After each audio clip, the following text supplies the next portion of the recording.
कायनात जो मक़सद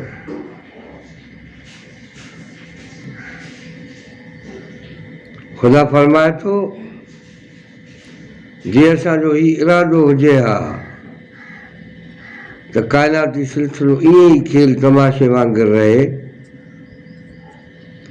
बिना के मक़सद जे असां पंहिंजे तरफ़ां उनखे अहिड़ो ई बनायूं हा पर असां उनखे अजायो नाहे बनायो।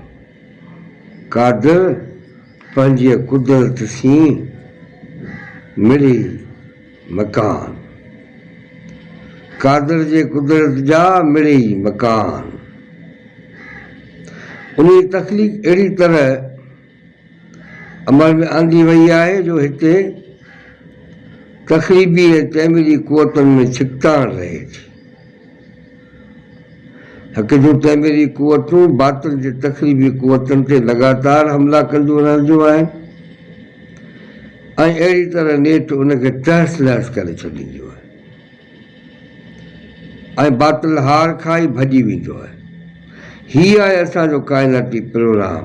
उन जो बुतड़ हीअ जे तव्हां चओ था त हीअ को खेल तमाशो आहे ऐं हिते को बि निज़ाम अहिड़ो कोन्हे जंहिंसां इंसानी करतूतनि या अमल जो लेखो टको थी सघे ऐं ग़लति रवश पंहिंजो तबाह कंदड़ नतीजो मुरतब करे रहंदो, इहो सॼो ग़लति आहे।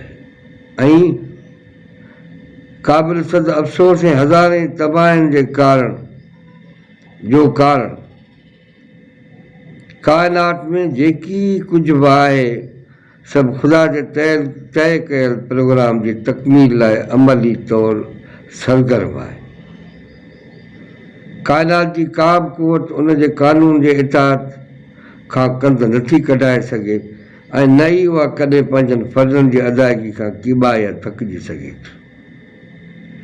अवल अला अलीम आला आलम जो धणी कादिर पंहिंजी कुदरत सी क़ाइम आहे क़दीम वाली वाहिद वहदहू राज़िक़ रब रहीम सो सारा सचो धणी चई हमद हकीम करे पाण करीम जोड़ऊं जोड़ जहान जी करे पाण करीम जोड़ऊं जोड़